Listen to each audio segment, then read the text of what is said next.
하나님 말씀 봅니다. 창세기 8장 6절로 22절까지 말씀. 40일을 지나서 노아가 그 방주에 낸 창문을 열고 까마귀를 내놓음에 까마귀가 물에 땅에서 마르기까지 날아 왕래하였더라. 그가 또 비둘기를 내놓아 지면에서 물이 줄어들었는지를 알고자 하매 온 지면에 물이 있으므로 비둘기가 발붙일 곳을 찾지 못하고 방주로 돌아와 그에게로 오는지라. 그가 손을 내밀어 방주 안 자기에게로 받아들이고 또 7일을 기다려 다시 비둘기를 방주에서 내놓음에 저녁 때에 비둘기가 그에게로 돌아왔는데 그 입에 감람나무 새 잎사귀가 있는지라. 이에 노아가 땅에 물이 줄어든 줄을 알았으며 또 7일을 기다려 비둘기를 내놓음에 다시는 그에게로 돌아오지 아니하였더라. 601년 첫째 달 곧 그날 조하룻날에 땅 위에서 물이 그친지라. 노아가 방주 뚜껑을 제끼고 본즉 집에서 물이 그쳤더니 둘째 달 21의 날에 땅이 말랐더라. 하나님이 노아에게 말씀하여 이르시되 너는 내 아내와 내 아이들과 내 며느리들과 함께 방주에서 나오고 너와 함께한 모든 혈육 있는 생물 곧 새와 가축과 땅에 기는 모든 것을 다 이끌어내라. 이것들이 땅에서 생육하고 땅에서 번성하리라 하시매 노아와 그 아들들과 그의 아내와 그의 며느리들과 함께 나왔고 땅의 동물 곧 모든 짐승과 모든 기는 것과 모든 새도 그 종류대로 방주에서 나왔더라. 노아가 여호와께 제단을 쌓고 모든 정결한 짐승과 모든 정결한 새 중에서 제물을 취하여 번제로 제단에 드렸더니 여호와께서 그 향기를 받으시고 그 중심에 이르시되 내가 다시는 사람으로 말미암아 땅을 저주하지 아니하리니 이는 사람의 마음에 계획하는 바가 어려서부터 악함이라. 내가 전에 행한 것 같이 모든 생물을 다시 멸하지 아니하리니 땅이 있을 동안에는 심음과 거둠과 추위와 더위와 여름과 겨울과 낮과 밤이 쉬지 아니하리라. 이 말씀에 노아가 살아가는 삶의 모습이 우리의 모습으로 그렇게 세워지게 되기를 예수 이름으로 축복합니다. 노아의 방주는 하나님께서 굉장히 크게 만들게 하셨어요. 크게 만들게 하셨는데 그 큰 배에 두 가지가 없습니다. 첫 번째는 엔진이 없어요. 또 하나는 거기에 방향타, 운전대가 없습니다. 배를 타본 사람들은 배 뒤에 이렇게 방향타가 있는 게 보일 겁니다. 방향타와 연결된 게 운전자가 앞에 이렇게 있을 때가 있고 뒤에서 이렇게 조정할 때도 있습니다. 근데 방향타와 엔진은 굉장히 중요한 문제입니다. 엔진이 없던 시절에는 돛대라든지 바람의 풍량을 이용할 수 있는 그런 동력원을 가져야지만 그렇게 배를 만드는 것입니다. 근데 노아의 방주에는 두 가지 큰 특징이 있는데 돛대도 없고 삿대도 없고 엔진도 없고 그 다음에 뭐도 없고요? 방향타도 없고. 여러분 인생을 살아갈 때 마치 그와 같은 그런 시즌을 지나갈 때가 있습니다. 내 인생은 어디로 흘러가는지 이 끝에는 어떻게 되는지 아무리 생각해도 답이 나오지 않는 그런 인생을 살아가는 고비들이 있습니다. 여러분 그때 여러분은 어떻게 하겠습니까? 또는 내 인생의 계획은 이렇게 사람 성격이 좀 따라 다른데 ISTJ 내향성이 있는 강한 사람들은 꼼꼼합니다. 그래서 어디 여행 가면은 어디를 가서 점심은 뭘 먹고 그 동네에 구경은 어디를 하고 그리고 어디 볼거리는 뭘 보고 꼼꼼하게 체크를 해요. 그리고는 그 순서대로 이렇게 갑니다. 저는 좀 외향성이거든. 들팔이. 외향성의 사람은 야 가자! 합니다. 가는데 어디 가서 먹는지 어디 가서 사는지 별 계획을 잡지 않아요. 그러나 이제 중요한 거는 꼭 집어넣습니다. 그래도 잠은 예약을 해야 되니 잠자는 데는 예약을 해놓고는 밥을 가다가 눈에 비이는데 야, 저 맛있겠다. 가다가 전화해 봅니다. 야, 그 동네 하동에 뭐 맛있는 데가 뭐노? 제철국지 어디가 좋노? 이래 물어가지고는 그래 물어 갑니다. 자, 사람마다 살아가는 방법이 다르지요. 네, 꼼꼼하고 치밀한 사람들은 노아의 방주에 타면은 굉장히 난처하고 고민스러울 겁니다. 왜냐하면 이 노아의 방주는 어디로 흘러가는지 노아도 몰라요. 노아가 압니까? 몰라요. 그리고 그 노아가 이리라도 가야지라고 순간순간 속도를 바꾼다든지 이렇게 조정할 수 있는 아무런 장치가 없습니다. 흘러가는 대로 흘러가지는 겁니다. 그런데 노아에게는 하나 믿는 구석이 딱 한 개밖에 없어요. 옆 사람 축복합시다. 주만 바라봅시다. 이런 상황에 처하게 되면 주만 바라보는 저와 여러분 되기를 예수 이름으로 축복합니다. 신약 성경에 ISTJ 같은 성향의 사도가 한 분 계십니다. 사도 바울이에요.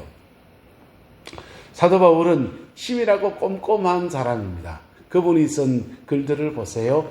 얼마나 치밀한지요. 얼마나 정교한지요.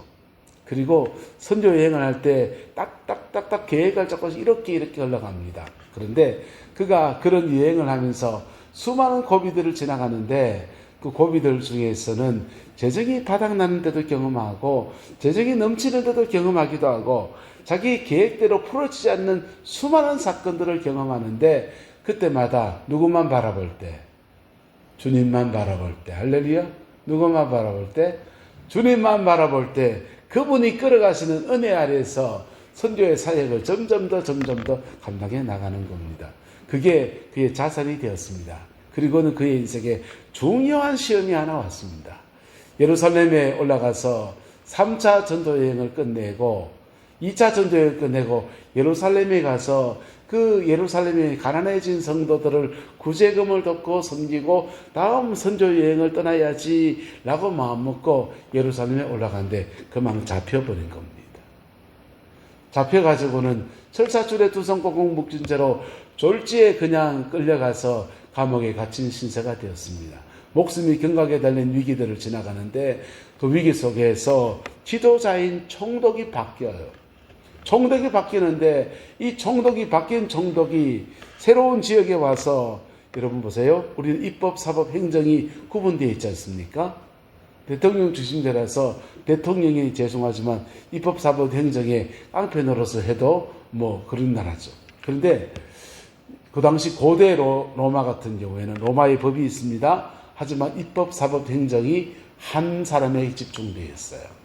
로마의 총독입니다. 그 사람이 사법권도 행사할 수 있고 입법권도 행사할 수 있고 모든 통치권도 행사할 수 있습니다. 그런데 와서 보니까 유대 나라의 지도자들이 와서 저 감옥에 갇힌 사람이 있는데 바울이라는 사람이 있는데 전임 총독 때 가다 놨는데 우리가 저놈 제발 잡아 죽이려고 하니까 총독이 그거 하지 못하겠다. 근데 우리나라 법에는 저거 완전히 죽일 놈이다. 저놈 잡아 죽이는 게 좀 도와달라고 합니다. 총독의 입장에서 말해봅시다. 처음 와서 그 지역의 토 세력들과 마음을 잘 맞춰야 통치를 해나갈 텐데 감옥에 갇힌 바울 죽이는 게 낫겠습니까? 안 죽이는 게 낫겠습니까? 죽이는 게 자기한테 낫습니다. 그렇게 총독이 바뀌는 여정까지 막 넘어가는 겁니다. 2년을 꼬박 하나님이 감옥에 가두어 두었어요. 운전대도 없고 뭐도 없고 엔진도 없고 여러분 그때 누구만 바라봐야 된다고요?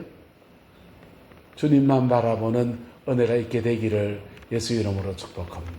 하나님은 그럼 왜 바울 사도에게는 운전대도 없고 엔진도 없는 그 2년의 그 깊은 감옥 생활에 시간을 허락하셨느냐? 하나님은 그 사도 바울을 로마로 보내서 로마 복음화를 이루어 나가고 싶어 하셨거든요. 그래서 그분의 뜻 안에서 근데 그냥 보내면 안 되고 뭐 보내면 안 되고 사도 바울 같은 위대한 사도인데도 그냥 보내면 안 되고 성령 안에서 깊이 준비되어지는 시간으로 2년을 잡으신 거예요. 그리고는 그 하나님의 시간표가 지났을 때 그를 로마로 보내어서 하나님의 복음을 참 멋지게 풀어놓는 아름다운 은총의 통로로 그렇게 사용하셨습니다. 할렐루야. 저와 여러분들에게 이 하나님의 인도하심의 역사가 풀어지게 되기를 예수님의 이름으로 축복합니다. 오늘 노아는 하나님의 성령의 인도함을 받습니다. 그 받는데 그가 하나님 앞에서 믿음의 사람들이 한 행동들을 보세요. 방주의 창문을 열고서 처음에는 까마귀를 내놓습니다. 까마귀를 내놔서 까마귀가 물이 땅에서 마르기까지 날아 뭐하였다? 왕래하였다 했어요. 까마귀를 내놨습니다. 그리고는 그 까마귀는 그 노아에게 돌아오지 않습니다. 근데 노아는 이 까마귀를 내놓으면서 아이쿠 이제 이 물이 좀 빠져서 적어도 누구는 살 수 있게 되었구나. 까마귀는 살 수 있는 정도의 그런 정도가 되었구나 하면서 환경을 체크를 했습니다. 그 다음은요, 비둘기를 내놓았습니다. 비둘기를 내놓아서 물이 땅에서 얼마나 빠졌는지를 알고자 했는데 그 비둘기는 온 지면에 물이 있는데 비둘기는 아직 그가 자리 잡고 그냥 살아갈 만한 터가 없다는 것을 알았습니다. 그래서 발붙일 곳을 찾지 못하고 그에게 돌아왔습니다. 그 다음에 7일을 더 기다려서 또다시 비둘기를 내놓았는데 그 방주에서 밤중에 저녁때가 돼서 비둘기가 그에게로 돌아왔는데 그 입에 뭐가 있더라? 감람나무 새 잎사귀가 있는지라 했어요. 비둘기가 감람나무 잎사귀를 물고 왔습니다. 노아는 이 두 가지 까마귀를 내놓고 비둘기를 내놓은 것을 통해서 이 지면에 물이 좀 얼만큼 빠졌는지를 상황을 알고자 했습니다. 그 상황을 알고서 그 다음에 내가 발을 딛고 나가야 될 것인지 방전에 더 머물러 있어야 될 것인지를 알고자 했습니다. 근데 노아가 이렇게 환경을 통해서 그의 시야를 통해서 인도함 받으려고 한 것이 아니라 하나님이 인도하신 게 아니라 그 다음은 이렇게 말합니다. 돌아오지 않았다. 그래서 여기까지 돌아오지 않았으니까 이제 노아는 이제 나가도 되겠구나 라고 생각할 수 있습니다. 그런데 노아가 방주 뚜껑을 제끼고 본즉 지면에서 물이 줄어들었고 까마귀도 나가서 자기 길로 날아갔고 비둘기도 나가서 자기가 살만한 터에 나가게 되었는데 노아는 어떻게 했냐? 둘째 날 21일날에 땅이 말랐더라 그랬어요. 그리고는 15절에 이렇게 말합니다. 같이 읽어서 시작. 하나님이 노아에게 말씀하여 이러시되 하나님이 노아에게 말씀하여 이러시되 너는 내 아내와 내 아들들과 내 며느리들과 함께 방주에서 나오고 너와 함께한 모든 혈육 있는 생물 곧 새와 가축과 땅에 기는 모든 것을 다 이끌어내라 하면서 하나님의 음성을 들었습니다. 여러분의 삶을 이끌어가는 것이 무엇입니까? 여러분이 잡고 있는 운전대입니까? 여러분, 그게 우리가 상황을 판단해 갈 때는 굉장히 도움이 됩니다. 할렐루야. 운전을 한 사람들은 전방 주시를 잘 해야 돼요. 운전하다가 핸드폰 본다고 이러다가 그냥 꽝 하고 박아버린다고요. 그런데 여러분, 때로는 우리 인생의 운전대를 다 내려놓아야 될 때가 있어요. 그때 엄벙덤벙하니까 노아는 답답한 마음에 방주에 개울에 있었으면 1년 넘게 있었습니다. 그래서 물이 좀 감해진 것 같으니 까마귀를 내놓고 비둘기를 내놓고 감람나무 잎사귀가 오고 다시 비둘기를 다시 돌아오지 아니하고 정황을 통해서 그가 방주 뚜껑을 열고서 보니 물이 감하여졌다라는 것들을 볼 수 있었습니다. 그런데 그때 움직이지 않았습니다. 그때 움직이지 않았어요.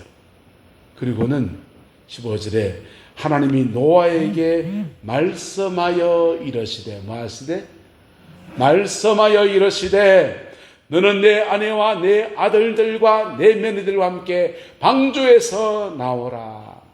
기다리고 기다렸던 이 방주의 탈출, 방주에서 나오는 시간이 노아 그의 계획과 그의 방식을 따라서 하지 않았다는 겁니다. 성질적 급한 사람이 언제 나왔을 것 같습니까? 까마귀가 나갔을 때 답답해 못 살겠다. 까마귀가 나가서 안 돌아오는 거 보니까 뭐 살만한 데 있겠지. 그러지 않겠습니까? 그 다음은요, 비둘기가 나와서 다시 아이고 좀 조심해야 되겠네 하다가 감람나무 잎사귀를 물고 오니까, 이야, 감람나무가 열리는 올리브나무거든요. 야, 올리브나무가 자라는 거 보니까, 나무가 자라는 거 보니까 이거 살만하게 되겠다. 빨리 나가야 되겠다. 그럴 수 있습니다. 노아는 그렇게 하지 않고 하나님의 말씀이 그에게 들릴 때까지, 할렐루야, 하나님의 말씀이 그에게 들릴 때까지 방주 안에 머물러서 그분의 인도하심을 순전하게 따라가고 있습니다. 여러분, 저와 여러분들 안에 이 은혜가 있게 되기를 예수 이름으로 축복합니다. 여러분, 제 인생을 이렇게 돌아보면요, 하나님의 인도하심을 놓쳤던 많은 시간들이 있었습니다.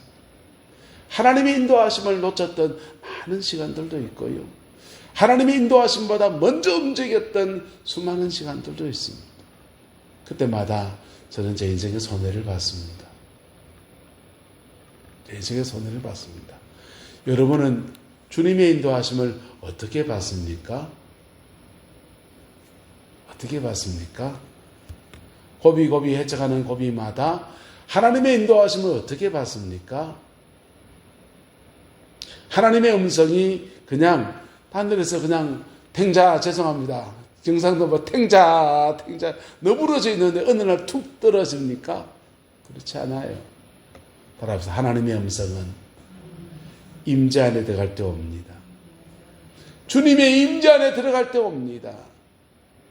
주님은 말씀하십니다. 요한복음 10장에 내가 문이니 나로 말미암아 들어가는 자는, 따라합시다, 들어가며 나가며 꼴을 얻으리라. 들어가면서 하나님이 말씀으로 꼴을 주십니다. 나가면서 꼴을 주십니다. 들어갈 때 주는 꼴이 어떤 꼴이겠어요? 예수님 안에 들어갈 때 때로는 세상에서 무너져가지고 천부여 어지없어서 손 들고 두 손 두 발 다 들고 옵니다 이래 할 때요, 주님은 수고하고 무거운 짐진 자들아 다 내게로 오라. 내가 너희를 쉬게 하리라. 그래 말씀하십니다. 죄에 떨어져서 무너져 있을 때 너 그 죄 때문에 내가 십자가에 못 박혔느니라 라고 하시면서 우리를 불러주십니다. 마음에 큰 엉어리가 져서 미움이 생겨가지고 그럴 때요, 네. 사람이 한이라는 게 있잖아요. 우리 아버지 욕을 좀 해야 되겠다. 우리 아버지가 평생에 평교사로 봉직하시다가 정년퇴직을 하셨습니다. 저희들 사남매 대구에 가서 도예지에 나와서 공부시키겠다고 울진에서 나와서, 경북에서 나와서 대구로 가서 교편생활 하셨는데요, 교사님들도, 경륜박 교사님들도 교고지, 어려운 지역에 가서 교사를 많이 할수록 점수가 높아집니다. 그 점수가 높아져야 진급이 되는 거예요. 아버지는 대구광역시에 좀 이따가 애들 공부시키면 다시 고향 울진땅으로 나가야지 하던 게 계속 대구에 있게 되면서 교고지 점수가 없어서 평생 평교사를 했습니다. 교감이 되고 싶어서, 교감생이 되고 싶어서 아버지가 매 학기마다 방학 때마다 학과 과제를 했어요. 논문을 써야 됩니다. 연구과제에서 애들 지도하는 것을 그냥 학교 공부만 안 하고 그 프로젝트를 가지고 과제하고 계획서를 내고 실행하고 평가서를 내고 뭐 이렇게 해서 그 논문을 내고 나면 점수가 좀 더 높아집니다. 아버지가 컴퓨터를 잘 못 치니까 아버지가 글로 쓰는 걸 제가 다 치는 거예요. 저 덕분에 교육학 공부 많이 했습니다. 교육학 공부를 그렇게 해서 논문을 그렇게 써내고 했는데 그거 그 내고서 이제 교감될 거다 했는데 아버지 말로는 딴 사람이 바이러스가 되었다는 거예요. 아버지 열이 받아서 그날 잠을 못 잤어. 주무시더라고. 같은 학교 선생님이 바이러스가 됐다고. 그리고는 그 다음 기회를 또 잡겠다고 또 그것을 쓰십니다. 그리고 쓰시고는 이제는 교감될 거라고 이제 폼을 제시는 거예요. 근데 교육부 장관이 바뀌었습니다. 이해찬 교육부 장관이 됐습니다. 그리고는 나이 많은 선생님을 줄줄이 다 잘라버렸습니다. 아버지도 졸지에 잘렸습니다. 아버지는 가끔씩 죄송합니다. 아버님 말입니다. 이해찬 그 새끼 말이야. 이해찬 그 새끼. 아버지 교사에 교감될 그 잘린 고비에서 이해찬 교육부 장관이 나라 정책상 연세 많은 선생님들을 교육부 장관 다 잘랐는데 그 잘린 게 억울해서 평생 그 얘기하시다가 이제는 안 하시더라고요. 여러분, 때로는 신앙생활 하면서도 인생에 억울한 일을 당할 때 있지 않습니까? 억울한 일을 당할 때 주님의 문 안으로 들어오면 주님이 말씀하십니다. 따라합시다. 너도 아프냐? 나도 아팠다. 너도 아프냐? 나도 아팠다. 십자가상에서 얼마나 아팠던지를 말씀해 주세요. 그때 우리에게 엄청난 위로가 옵니다. 할렐루야. 십자가 안에 들어갈 때 우리를 안식케 하시는 은총 안에서 들었죠. 하나님 이거 이렇게 이루었어요. 성취를 가지고 와서 희열을 가지고 달려올 때 주님은 말씀하세요. 야, 잘했다. 너무 잘했다. 너무 잘했다. 내가 너무 기뻐한다. 내가 작은 일에 충성한 너에게 이 달란트를 더하여 줄 것이다. 더 많은 일을 맡길 것이다. 라고 하시면 격려하십니다. 할렐루야. 그렇게 주님 안으로 들어갈 때 하나님이 영혼의 꼴을 주세요. 그것도 인도하심입니다. 할렐루야. 근데 주님 안에서 은혜를 입고서 회복이 되어지고서 노아가 1년 동안 방주에 있으면서 하나님의 은혜 안에 머물렀듯이 사도 바울이 2년 동안 예루살렘 감옥 안에서 기도 생활하면서 하나님의 은혜가 회복되어지고 다시 세상으로 나가야 될 때 주님은 따라합시다. 나가면서 꼴을 주십니다. 나가면서 꼴을 주시는데 주시는 꼴이 있습니다. 내가 너와 함께하리라. 네가 어디로 가든지 내가 너를 지키며 너를 반드시 그 소원과 그 비전을 이루어가게 할 것이다. 너는 나만 바라보라. 네가 밟는 땅을 내가 너와 내 자손에게 반드시 줄 것이다. 라고 하시면서 축복과 격려의 말씀을 주십니다. 근데 이게 들어갈 때 들어가야 되고 나갈 때 나가야 되거든요. 근데요, 들어갈 때 들어가야 되고 나갈 때 나가야 돼요. 먼저 나가면요, 주님이 말씀 안 하십니다. 한번 해봐라. 여러분, 여러분의 인생의 운전대 주님 앞에 올려드리는 믿음의 은혜가 있게 되기를 예수 이름으로 축복합니다. 여러분이 계획한 대로 됩니까? 여러분이 꿈꾼 대로 다 됩니까? 그러나요, 주님의 은혜 안에 머물러서는 사람들에게는 그분이 인생의 운전대를 잡으시고 그분이 끌어가시는 은혜가 있습니다. 그분의 때가 가장 적절한 거예요. 그분의 때가. 그래서 그 인생의 여정을 쭉 돌아보면서 뒤돌아보면은 이래 보입니다. 여기까지 인도하셨네. 살아계신 하나님, 감사하신 하나님. 여러분 이 고백이 있기를 축복합니다. 저는 성질이 좀 급해서 좀 먼저 움직이고요. 저희 집 사람은 좀 그런데 꼼꼼하고 굉장히 계산적이에요. 그래서 우리 마누라는 좀 늦게 움직입니다. 그래서요, 하나님의 인도하심을 잘 받으려면 저는 조금 느려져야 되고요. 우리 마눌님은 조금 뭐 해줘야 되고요? 빨라져야 되고요. 여러분도 어떻습니까? 여러분이 걸어가는 보폭과 인생을 풀어가는 계획과 교회도 마찬가지예요. 교회 일을 해나가는 것도 내 계획대로 안 돼요. 그분의 인도하심 안에서 우리 교회가 꾸려져 가야 되는 거예요. 할렐루야.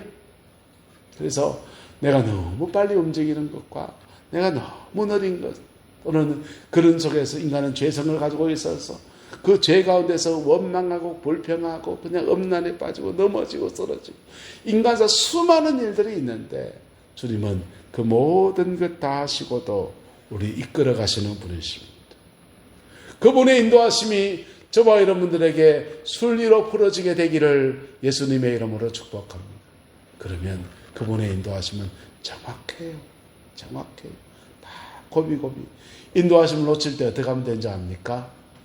인도하심을 놓쳤을 때 따라합시다. 십자가 앞에 섭시다. 하나님의 인도하심을 놓쳤을 때 십자가 앞에 서세요. 그러면 회개할 거 회개시킵니다. 용서할 거 용서시킵니다. 그리고 십자가 앞에 섰을 때 다시 주님의 인도하심은 우리 인생을 풀어갑니다. 그 인도하심은 꼭 내 인생의 때와 딱 맞아요. 그 꿈을 꿀 수도 있고 하나님의 음성을 들을 수 있고 환상을 볼 수도 있고 저 다 인정합니다. 성경 말씀을 더 깊게 하다가 인도받을 수 있고 다 인정합니다. 그런데 거기에는 항상 하나님의 인도하심에는 분별이 필요합니다. 할렐루야. 분별이 필요합니다. 물론 분별하느냐. 하나님께서 여러분에게 뭘 보여주시고 들려주시면 반드시 이 세 가지를 기억하세요. 한번 따라합시다. 지식, 지혜, 예언. 첫 번째는 지식입니다. 지식의 단계는 뭐냐 하면 나의 영적 상태를 보여주는 것. 내가 영적 진단에 나를 진단해 주시는 것 같습니다. 내 현실이 지금 어떻고 상황이 어떻고 얼마나 준비되어 있고 정확하게 보여주십니다. 지식의 단계에서는 이 갖고 섣부르게 움직이면 안 돼요. 그때는 지식으로 보여준 것을 가지고서 하나님 앞에 정직하게 인정하셔야 됩니다. 받아들이셔야 돼요. 받아들이면 우리에게 그 다음 축복이 있는데 따라합시다. 예수 안에 머물게 됩니다. 지식을 적용하면 지혜라고 합니다. 잘 적용하면 지혜인데 잘 적용하면 그리스도 안에 머물게 돼요. 그리스도 안에 머물게 되면 결코 정죄함이 없습니다. 예수님 안에 머물게 되면 주님은 준비시키고 회개시키고 용서할 거 용서하게 하시고 기도를 쌓을 거 기도를 쌓게 하시고 그리고 그 다음 단계 인도하심의 역사가 자연스럽게 예수 그리스도 안에서 이루어집니다. 할렐루야. 그리고도 우리가 낙심할까 싶으면 예언적으로 뭘 보여줄 수 있어요. 예언적으로 보여주는 것은 10% 20%도 안 돼요. 지식과 지혜의 단계에서 스스로 본인을 깨우칠 수 있습니다. 이게 인생을 풀어가는데 80% 정도 됩니다. 제 경험입니다. 근데요, 꿈 꿨다고 목사님한테 들고 와서 막 이렇고 저렇고 막 말하는데 죄송합니다. 많은 꿈이 개꿈입니다. 많은 꿈이 개꿈이고 그 많은 꿈 중에 어떤 것들은 자기의 심리적인 어떤 프로이드 심리학에 의한 심리적인 역동을 보여주는 것들이에요. 또는 성령이 꾸게 해준 꿈도 있을 수 있습니다. 근데 그 꿈을 꾼든지 환상을 봤든지 간에 그거 다 대부분 지식의 단계입니다. 지식, 지혜, 예언. 나의 영적 상태를 보여준 것을 가지고서 막 그러면요. 해석해 드릴게. 회개하라는 것입니다. 용서하라는 것입니다. 좀 더 하나님 앞에 머물러 기도하라는 것입니다. 교회에 섬겨야 될 일 뒤로 빼지 말고 좀 섬기라는 것입니다. 이런 뜻이에요. 대부분요. 어쨌든 여러분만의 하나님의 영의 인도함을 받는 아름다운 은혜들이 정확하게 풀어지게 되기를 예수님의 이름으로 축복합니다. 그리고 깨닫고 그분의 인도함을 따라가면요. 그분이 우리의 운전대를 잡아가시면 그분이 주권에 대해서 풀어하십니다.